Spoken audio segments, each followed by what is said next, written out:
Hello and welcome back to the Boropolis Podcast. As always, I'm joined with Nathan, and after a 3-win special last week, we've been thumped back down to earth with an FA Cup defeat at the hands of Premier League side Brighton. Nathan, before we start talking about what occurred at the Riverside on Saturday, how are you doing in yourself? Obviously, we're in that sort of period.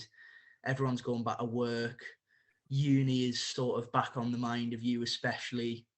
Are you ready to get going in 2023, or are you sort of just wishing you were still off?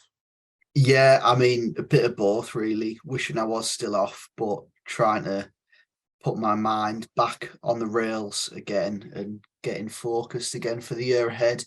But yeah, I'm all right. What about yourself, Chris? Yeah, I'm okay. I'm all good.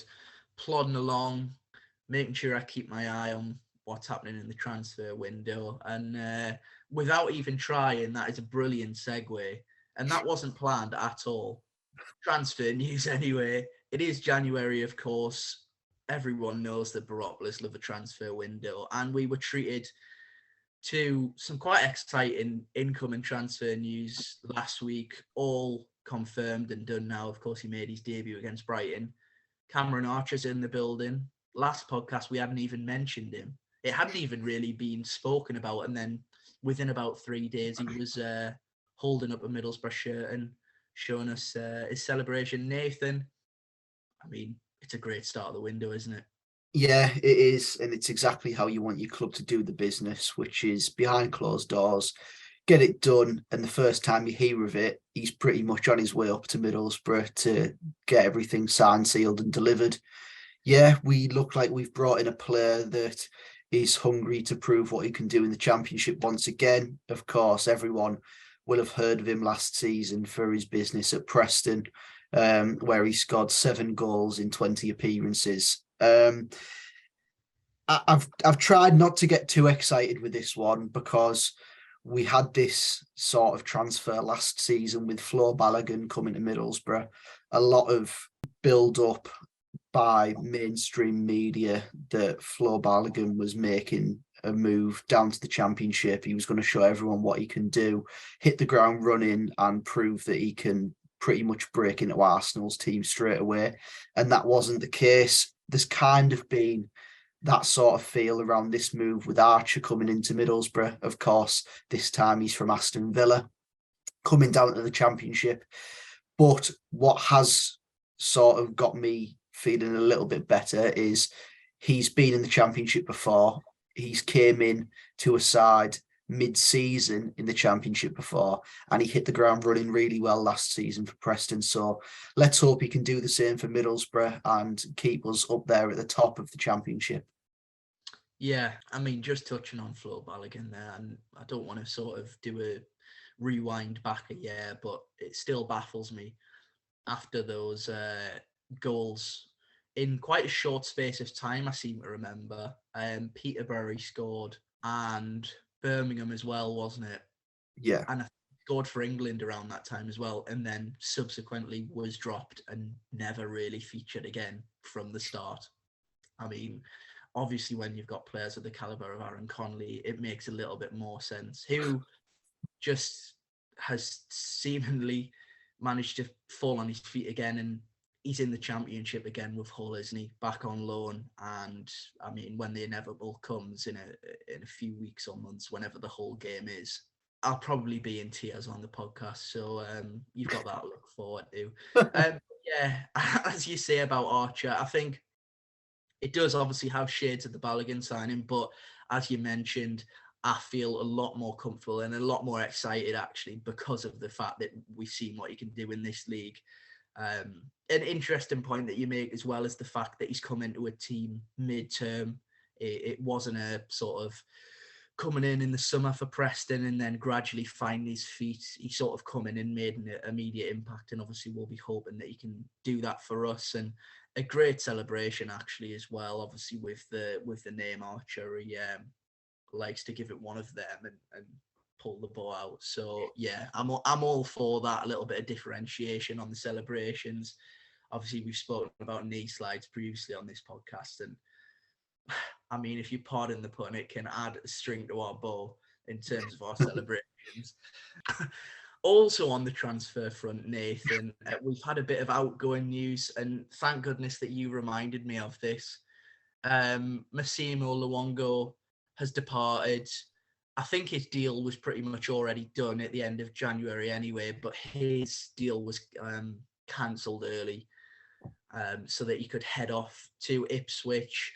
Never made an appearance, was brought in under Chris Wilder. And to be honest, a lot of people thought he would be quite a handy addition, but I think probably because of the emergence of Hayden Hackney, he was just never really given a chance. And I mean, that's all that can be said, really. It turned out to be a signing that I'm sure maybe in a Borough trivia quiz in about 10 years' time as to one of the random signings that happened under Chris Wilder that most people will be kicking themselves when they can't remember in a few years' time. But yeah, Nathan, obviously, I can't imagine that you were too upset by that news.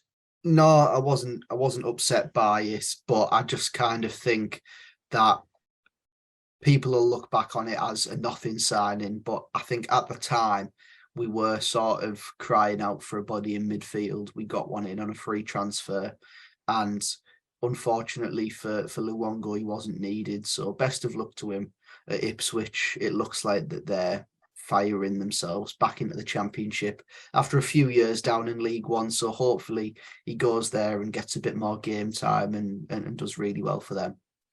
Yeah, and then of course we also had we didn't really get an official confirmation from the club actually, but we sort of through Michael Carrick and through actually Graham Bailey, who sort of suggested it before the press conference, received the news that Chuba Akpom's 1 year option on his contract has been taken, has been activated. So therefore he now has 18 months remaining on his contract. I mean, it's fantastic news, especially considering some of the interest that has been reported from Premier League sides. And it just gives us that bit of extra security. And obviously in Chuba's form at the moment, there was always going to be interest, but it sort of puts your mind at ease a little bit that even if we do receive a bid, we can sort of stand firm. And I think all of the noises coming out of the club is that they're quite confident that he's going to be there after January anyway. Yeah, I think even going into this window, I sort of always expected that Chuba Akpom would be a Middlesbrough player. I think if Premier League clubs are looking at him in this window, they are looking out of a little bit of desperation. Of course, Chuba Akpom's been sensational for Middlesbrough so far this season, but it is also very important to say that this is Chuba Akpom's best form of his career.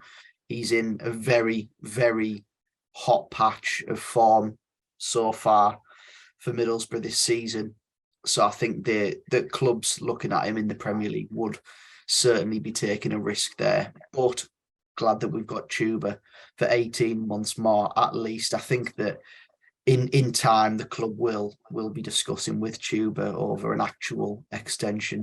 Yeah, and then of course, I mean, I guess it almost ties in with the arrival of Cameron Archer. We're now hearing more concrete reports that it seems like Rodrigo Muniz is going to be leaving the club just shortly before we started recording, actually. Real Valladolid in Spain has shown interest in taking him on loan.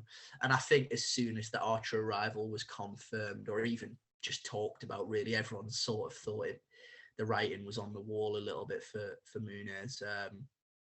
Obviously, I mean, I think if you go back and listen to our podcast around about the time that he arrived, I was so excited by his arrival. And actually, I still think there's a player there, to be honest. Although he might not fit Michael Carrick's way of playing, I think if he stayed in England or went elsewhere, someone is going to get a good striker. And, you know, sometimes just things just don't work out the way you sort of hoped. And given that sort of long drawn out process of the transfer saga, I think we were all just praying that it would work out. And almost a little bit similarly to Piero, there's been a long drawn out process, and then it sort of just hasn't really transpired the way we all dreamt it would. But yeah, Nathan, as I say, the writing was on the wall a little bit. Obviously, nothing's happened as of yet, but it feels like obviously his days on loan at Middlesbrough are numbered. Yeah, it certainly does, and it is unfortunate. Of course, this saga has gone on over, well, a few years now, hasn't it, with the links to Rodrigo Muniz. The sort of teasing Borough fans in the summer with his imminent arrival, and then arriving at Middlesbrough, scoring early on in his Middlesbrough career away at Watford. And me and you were sort of adamant that he'd be the man to get Middlesbrough firing on all cylinders. And unfortunately, it wasn't to be. I don't really think that we can blame him all too much. He was thrown into a side that had a manager that, one, didn't want to be here, two, had a side that were, well, very much underperforming under his tutelage. It's unfortunate that he was brought in under a manager that is no longer here, and Carrick did trial him out in his first game at Preston. It evidently didn't work too much, considering from then on Marcus Force fulfilled that striker role up until the last few weeks. But I'm sure that wherever Rodrigo goes, whether that be abroad into Spain, as the links are sort of saying, or if it's to another club in the Championship, I think that whoever gets him is getting a striker that certainly has a very good skill set as a forward, and also the potential to grow as a footballer as well. He is still young. He has still got potential to grow. But yeah, not all of the Samba stars at Middlesbrough have worked out in the past. Yeah, it's disappointing, isn't it? On a personal level, I mean, I come on this podcast, what, 4 months ago it would be now, I guess. Yeah. And I think I said the words, "I will die on the Rodrigo Muniz hill." Yeah, I think I'm pretty much already dead on that one. Yeah, it hasn't worked out. And do you know what? I hope he goes and finds himself on loan abroad, because for me, I don't know about you, Nathan, he screams of going to another Championship club on loan and absolutely flourishing, and everyone saying, well, why did we get rid of him? Why did we get rid of him? Even though it makes sense, doesn't it? Especially with the arrival of Cameron Archer.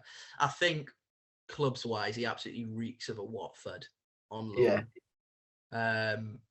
But yeah, I'm kind of crossing my fingers that he does go abroad, because I think that would hurt me, to be honest. I was so invested in the transfer saga that I just thought, well, if the saga's anything to go by, that he's going to just be the second coming of Drogba. And he is a good player, but he's not quite Drogba, and he doesn't really fit into Michael Carrick's plans. So yes, that one seems like it'll be sorted in the coming weeks, I guess. I guess that's all on the transfer front. Obviously, yeah, Cameron Archer's the main, I guess, intriguing bit of news. Some would argue it would be Luongo, but I think I've seen a few clips on Twitter of Pep Guardiola claiming that he could not be replaced. Of course, that clip of him referring to Aguero, but yeah, I think we'll just about manage. One name that has been mentioned, I guess, in that midfield, similar position to Luongo, really, and it hasn't really been covered to the extent that some people are talking about online by a credible source in terms of the transfer being that far ahead, I guess. Dan Barlasser, Football Insider, of course, reported that we were interested in a move for the ex-Newcastle man. And, I mean, it seemed to have picked up on Twitter over the last week without any credible source, as I mentioned, sort of reporting anything. So sometimes transfers like that, I guess they just crop up. I think I seem to remember Crooks was sort of a few Rotherham fans on that end said, oh, well, he's off to Middlesbrough, and no one had reported it yet. And then by the time he was having his medical, everyone was like, well, that's sort of come out of nowhere. So perhaps we might see a similar situation to that. But yeah, I guess with Luongo departing, and we've already sort of discussed it, it would be a good addition, actually. Yeah, it would be a player that has flourished for Rotherham in recent years, particularly last season in League One. But he's been one of the key men for Rotherham that have made the step up properly to the Championship. I think when Rotherham came here earlier on in the season and they got that 0-0 draw, I think that they were very much a well-drilled, decent side at this level. But since then, Paul Warner's left them and gone to Derby County. And as a result, that stability at the football club has sort of gone amiss since November, December time. And unfortunately, a lot of the players that were mainstays in that Paul Warne side and that were key linchpins in that side have sort of gone off the boil a little bit. It seems that Barlasser and Ogbene, who is also a key man for them, are both coming to the end of their Rotherham deals and are both looking to push on for moves. It appears that their better players are starting to want to jump ship now. And I suppose that's fair enough, considering that those two have been probably the standout players for them so far this season, and they look like that they're going to be a sinking ship come May. So yeah, Dan Barlasser, good player, made the step up really well. Seems to be more of a combative midfielder type. I think that in the long term, the hope will be that Johnny Howson will be phased out in terms of his minutes. He can't keep on playing every minute of every game for Middlesbrough, as much as that would be amazing. I think Barlasser will be coming in as another midfield option to sort of take the reins from Johnny Howson. And yeah, it appears that everything sort of points towards that transfer. Dan Barlasser, as you mentioned, Chris, from Newcastle's academy, from Newcastle. He's got a family that's a new young family, and apparently they'd like to move back up north, back to their home. So yeah, it appears that everything sort of points in the direction of a move back up north, and Middlesbrough seem to be credible suitors for that transfer. So yeah, it appears that it looks like everything's ready and set to happen with that deal. But as you mentioned, no credible links yet, just sort of the rumour mill on Rotherham's forums is ramping up very nicely. Yeah, it certainly has a feeling. I guess all of the points that you mentioned about him having a young family, of course, originally being from the northeast, that that deal feels like a matter of when rather than if. So yeah, we'll wait for some more credible updates on that one. Unfortunately, Nathan, we can't just keep on talking about transfers. We do actually have to talk about the game that happened on Saturday. Brighton, we've put it off for long enough. Yeah, it was a footballing lesson, I guess you could call it, from Brighton in certain parts of the game. Obviously, we'll go through the goals and talk about some of their individuals, but given what we talked about in the last podcast, that we weren't overly fussed by the result. I guess we probably never wanted it to go the way it did, but obviously, shipping 5 goals is never nice. But we're out the cup, and I guess the old cliche, we can now concentrate on the league. Yeah, it's exactly the way you put it there, Chris, a footballing lesson. And it showed the gulf in class between the Championship and the Premier League. A team that have been in the Premier League and that have established themselves over a number of years now. And yeah, I'd seen a few sort of murmurs following the game on social media of fans saying, well, they're eighth in the Premier League and the gulf is that big. And my reply was, do you know how good you have to be eighth in the Premier League? Yeah. It's outstanding to be at that level. You are the best of the rest outside the top six plus Moneybags Newcastle. So yeah, they're performing outstandingly well, Brighton, well above their weight, and they just continue to get everything right on and off the pitch.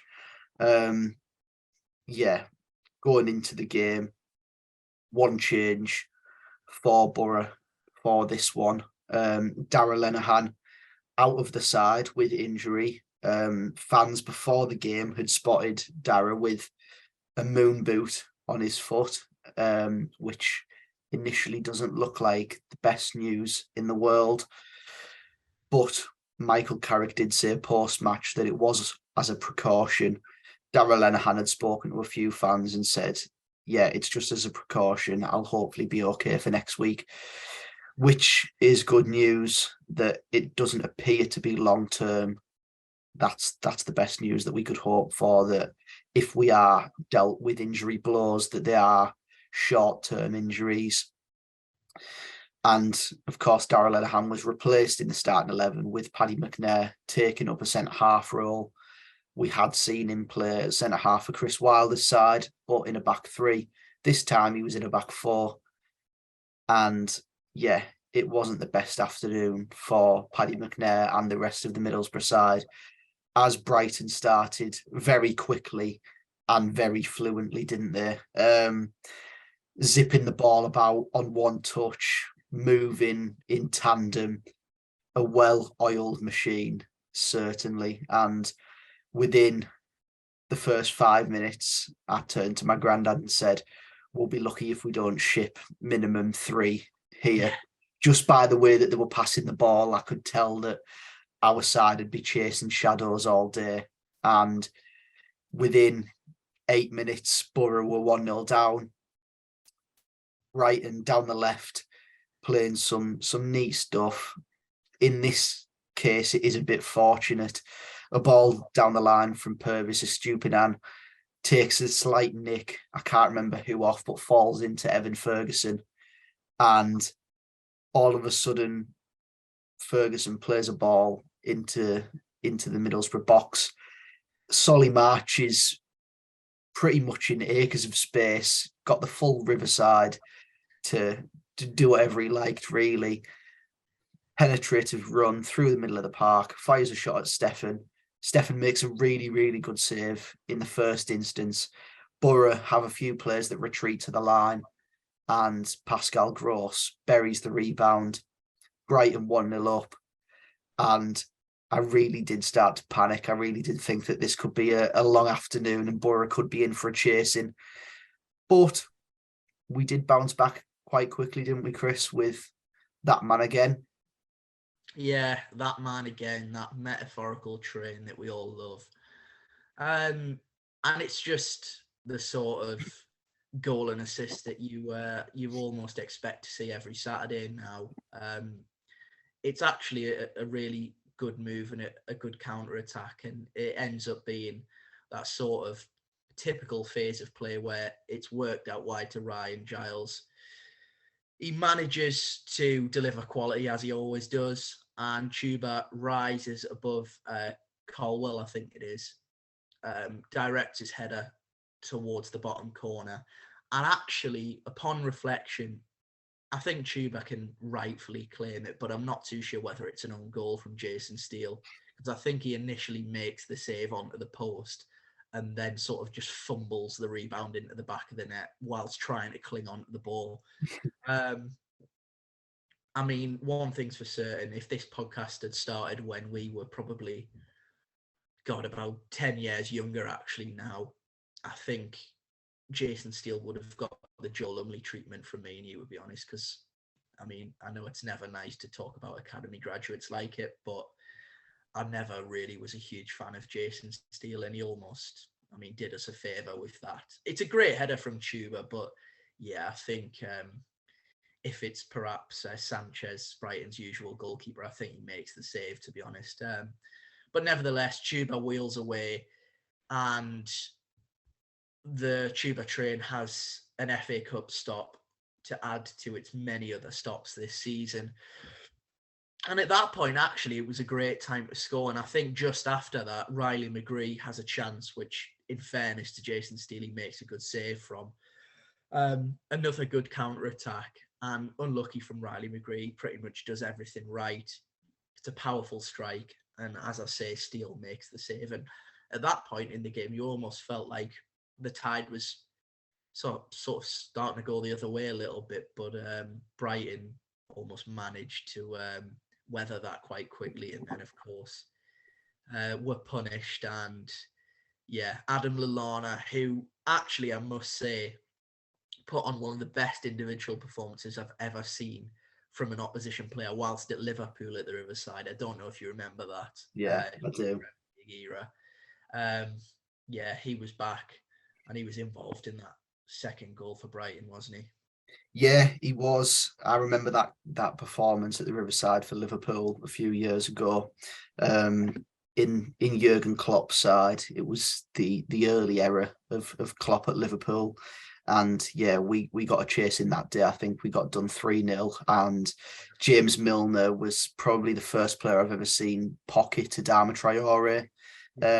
When a lot of fans sort of viewed that one as Adama's going to kill him for pace here, but no, James Milner, as the seasoned pro that he is, did really well that day. But going back to this game, yeah, Brighton get themselves back in front once again, this time from the opposite side, from that right-hand side. Solly March down that side, a left-footed player playing off the right in this instance, cuts inside, whips a ball to the back post.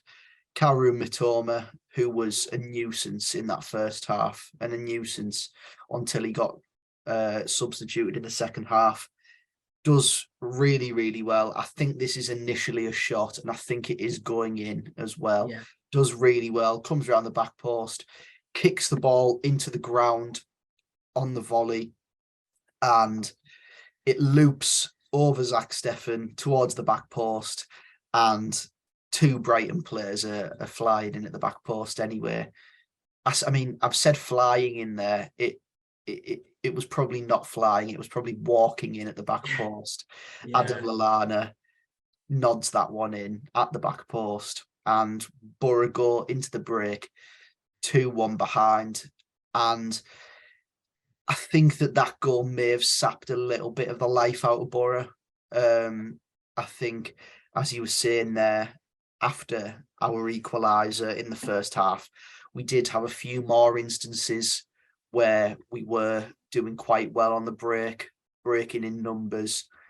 But yeah, that goal sort of killed us a little bit. And in the second half especially, we didn't really get out of our half at all. Brighton played really, really well. Had the two centre-halves, I would say, on the halfway line, but they probably weren't. They were in our half for most of the game. Levi Colwell and Van Heck, both very good young players, both good on the ball, both quick. So if we did have any instances where we'd play a long ball up to Crooks or play a long ball down the side, these two centre-halves would be there on the cover anyway with their pace to knock it back to Jason Steele and start again. But yeah, Borough struggled after the break, going into that second half. Alexis McAllister, fresh off the back of winning the World Cup, getting an assist in the World Cup final, came back, and I think that this was his first appearance for Brighton since coming back from the World Cup. I know he was on the bench against Everton last week, but came off the bench to warm applause from the Brighton fans, and he got his goal, which I didn't know who it came off in this instance. But yeah, Brighton down the left-hand side again. Purvis is stooping and the ball breaks for him. And he fires a shot that would have been going well wide. And it sort of just falls into the path of McAllister and very cleverly, very astutely flicks the ball beyond Stefan into the far corner with like a Cruyff turn sort of flick. It's an outstanding finish. The cleverness to rearrange his footing as quickly as he does as the ball's coming to him is outstanding. And yeah, that one definitely killed the game and ripped the game away from us, didn't it, Chris? Yeah, it did. And it's I guess it's a finish of the level of someone that has lifted the World Cup a few weeks earlier. And yeah, I feel like once the third went in, like you say, it almost felt like attentions immediately turned to Millwall. Not that I would ever say that we stopped trying, because if you looked at people like Johnny Howson and Chuba Akpom in the second half, they were literally dead on their feet from just chasing the ball, really. I think it was around about just the goal comes just before the period where Brighton kept the ball for what felt like just 10 minutes of the game. The Brighton fans had the Olays coming out, the ironic cheers, which is never nice, especially at home. And at that moment, you're almost looking for someone just to go and tick a yellow card and basically kick someone up in the air and just stop that, because it did almost get a little bit embarrassing. And don't get me wrong, Brighton, they are a very well-drilled team.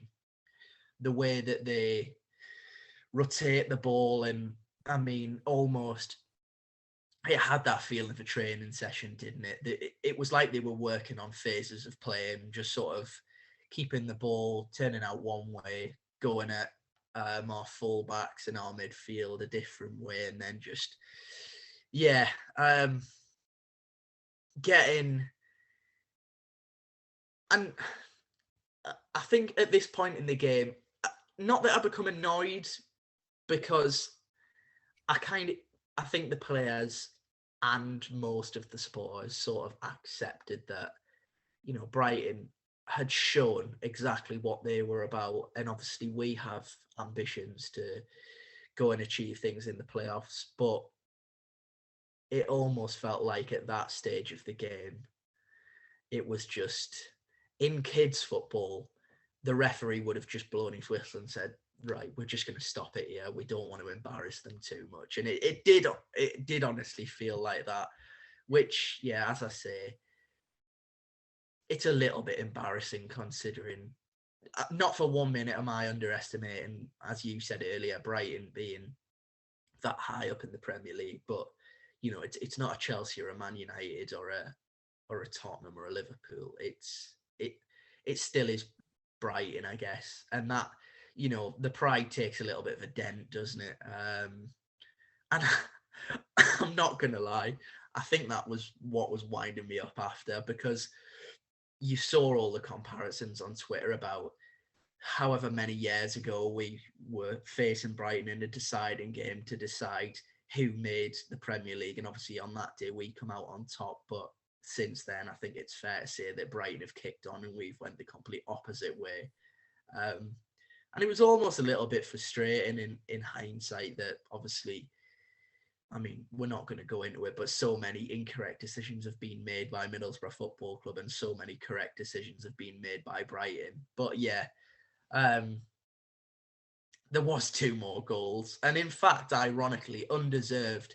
There was one chance after the introduction of Cameron Archer at 3-1, where Chuba actually goes through on goal and probably should square it to Archer. Instead, he opts for a shot. Steele saves quite easily. And that's before McAllister gets his second.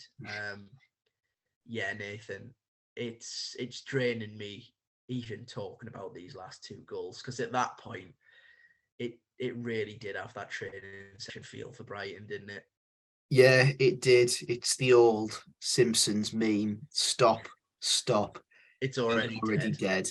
And yeah, Middlesbrough were dead on their feet after chasing Brighton's players round and chasing the ball around for 60 odd minutes. And then they made some changes, brought on some fresh legs, and had pretty much prototypes of what had already been on the pitch prior, running round and just keep on passing the ball on one touch. And yeah, fair play to them. In this case, Estupiñán drives inside from left back, switches it out to March. March plays it down the line. It's cut back, and McAllister puts it in the bottom corner, the opposite corner. And yeah, Brighton are 4 up. And then the fifth comes. I'm just going to get it over and done with. The fifth comes from Dennis Undav. A ball down the right-hand side. Undav's there, and he fires a shot in off the post to Zach Steffen's right-hand side. 5-1. I mean, the Riverside pretty much cleared out at 4 because it was a day where I think a lot of fans will have brought younger fans to get involved with it being the FA Cup and whatnot, and people maybe not expecting, but people may be thinking that Middlesbrough could provide a little bit of an upset by beating a Premier League side once again, but it wasn't to be. Brighton ran out thorough winners of this tie, and Middlesbrough's focus almost definitely switches back to the Championship, where next week we host Millwall at the Riverside. Yes, we do. And I'm so glad that you quickly transitioned into next week, because I'm done even thinking about that. And not that it really infuriated me, because, as I say, I'd hold my hands up and say I'm a bit of a fair weather cup fan anyway. But yeah, I don't want to be at the hands of another beating like that for a long, long time, and hopefully that is the case. But yes, Millwall travel to the Riverside. And over the last few years, especially, it's almost felt like it's been a big, not turning point, but they've always been big games in terms of, I think back to the season where Howson and Assombalonga scored against Millwall. And then even looking back at Chris Wilder's reign, it was around the time where we were really in good form, and sort of Millwall just pegged us back, really. I think it ended up being a draw, actually, I seem to remember, last season. And then, of course, Millwall, over the last few years, in fairness, have always, around about this time in the season, been in and around the top 6 anyway. So, of course, it's a big game again for us, as a lot of the games recently have been in terms of, teams close to us in the table, with Blackburn especially. But yeah, Millwall, they're an interesting club, aren't they? You almost know what to expect. Their play style never really changes all too much, and it seems like they have the same players and have had the same players for about 8 years now, and the team hasn't really changed. Of course it has. But yeah, it'll be a difficult test, as it always is against Millwall. Yeah, of course it will. We know what they're like and what they bring to the table in terms of their footballing style. If you want to be physical with them, they'll be 10 times more physical with you and kick you up in the air. They're very streetwise. One thing that struck me the other week watching Millwall against Watford was the streetwise ability of a few of their players to get players sent off. In this case, it was Hassan Kamara for Watford, got himself sent off because McNamara from Millwall gave him a slight elbow in the side as Kamara had committed a foul. Kamara turned round, put his head towards McNamara. McNamara dived behind, holding his face. Kamara's sent off, and Millwall ran out winners, and comfortable winners at that, in that game. Yeah. So in terms of the play style, as you say, they haven't changed at all pretty much since, well, as long as I've been watching football, really. They're the same old Millwall, a difficult test. You know exactly what they're going to bring. But what's always struck me with Millwall is that they always seem to have players that are all at a very similar level and they don't have many standouts. But this season's provided a bit of a different season for Millwall with the introduction of Zian Fleming for them. If you cast your mind back to the game at the Den earlier on in the season, Fleming was the goal scorers for Millwall that day as they ran out 2-0 winners. One of those goals was a bit fortunate early on in the game, a free kick that took a massive deflection, wrong-footed Zach Steffen, and put Millwall into the lead early on in the game and pretty much killed us. It was under Leo this game, so I wasn't expecting too much going to the Den in this case, but they look like a side that could have been got at if we had been well drilled in any manner, shape or form. But yeah, with Fleming, he's certainly their danger man. I think he's in double figures already for goals this season, and everything that they do runs through him pretty much. They do have an ex-Middlesbrough man, someone that you're very fond of, Chris, in central midfield, George Saville, a player for Middlesbrough that was nothing short of outstanding in his time at the club. Of course, as you mentioned there, Millwall side hasn't changed in pretty much 8 years. Yeah, it hasn't because George Saville left for a spell and then returned to Millwall and the Den. Yeah, I'll let you tell the podcast your thoughts on George Saville, Chris. Yeah. I guess fortunately for George Saville, this podcast wasn't around back then when he was still here.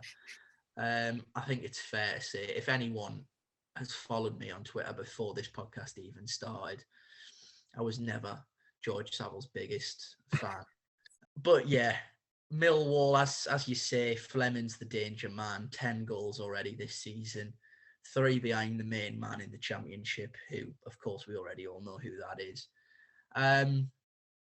But yeah, of course, without Jed Wallace, that's one other change, I guess, because he was always their other danger man, I guess, before this season.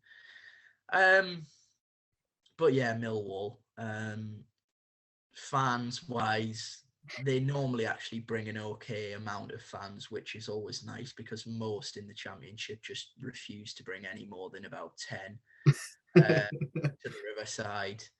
And actually, speaking of away fans or potential away fans coming to the Riverside, I cannot wait to see the incredible amount that Preston bring to the Riverside. Because, I mean, this week we've discovered that actually they are one of the biggest clubs in English football. Obviously, they took Cameron Archer deciding to join the bigger club extremely well. A few Preston heads have rolled since that was announced. Obviously, because we didn't mention Preston matched the financial package that Middlesbrough put forward for Cameron Archer, and he did indeed decide to come and join Michael Carrick's high-scoring Reds instead of trudging off back to Deepdale. So yeah, any Preston fans that may be listening, they won't be, but maybe in a few months when that comes round, hopefully they can be humbled, because I mean, let's be honest, they did humble us the last game of last season. So yeah, a bit of payback's probably needed in that case. Yeah, enough about Preston. They had a bit of success about 1 million years ago and have been pretty irrelevant in the English football pyramid since then. So I don't want to talk about them anymore. Millwall, at least you'll come and make a racket, and hopefully we can continue our good run of form in the league and just put that Brighton game into a little box and lock that and throw away the key and never think about it again, Nathan. Yeah, I think that is the hope, that we bounce back from the defeat against Brighton with a win against Millwall. As I mentioned last week, the run in the league in the next three particularly is very difficult, with Millwall coming up alongside Sunderland away and Watford back at the Riverside at the end of this month. Three very difficult games, and I think these three will really give us a gauge of if we are able to compete at the top of the Championship once again. But yeah, it's certainly going to be a very difficult test, as we have discussed. Let's just hope the boys can get back on the winning trail and keep us up the top of the Championship, because it is nice when you fire up Sky Sports Score app and click on the Championship table and see Middlesbrough in those playoff places. I mean, throwing it back to August, September and October, you'd have to scroll down, which is, I mean, nothing short of embarrassing, really. So yeah, it's nice to see us back up there again. So let's hope that the boys can keep us there. Yeah, and it'll certainly obviously be interesting to see what Michael Carrick decides to do with the team. Obviously, we're yet to sort of know the extent of Darragh Lenihan's injury. I know there was word of precaution, and hopefully that is the case. And yeah, of course, there's Cameron Archer to add to the mix now. So I guess he's got a decision on his hands, but fortunately it's not us making that decision, because we would hate to upset the big tree. We'll leave that at Michael Carrick if that is going to be Crooks' place in the team being lost. But yes, anyway, I think that wraps us up, to be honest, Nathan. Obviously, first part of the podcast really was sort of dedicated to transfers. Not really planned in any way, but I guess in the back of our heads we probably just didn't want to talk about Brighton, but thankfully that's over and done with now, and as I say, it can be forgotten about. Is there anything else I need to cover, Nathan? This sort of become a running theme where I ask you, so I don't think I have, but I'll ask you anyway. No, I think we're all good. Just as I say, the hope is that we get back on the winning trail against Millwall, and also the hope is that everyone that wants one gets a Sunderland ticket in the week, despite the tiny allocation away at that lot from up the road. Yeah. I mean, there is a lot of things in the world that you probably have more chance of than actually getting hold of a Sunderland ticket. So good luck to anyone trying to get tickets. And if you've got that many loyalty points, then it's a massive fair play from me, especially. But yes, that's us done for this week. Slightly more of an upbeat podcast considering the result, but I guess we probably are just more upbeat at the fact that we can forget about it and concentrate on league action. And we do also have Michael Carrick in charge of the mighty Borough. So from me and Nathan, thank you ever so much, as always, for watching or listening, whichever you may decide. And as always, if you've watched us on YouTube, give us a like and subscribe to the channel. And as for audio platforms, do give us a kind review. It would make us feel an awful lot better after shipping 5 goals. Yes, that's us done. Thank you ever so much for watching and listening. And we will see you again next week with another episode of the Boropolis Podcast.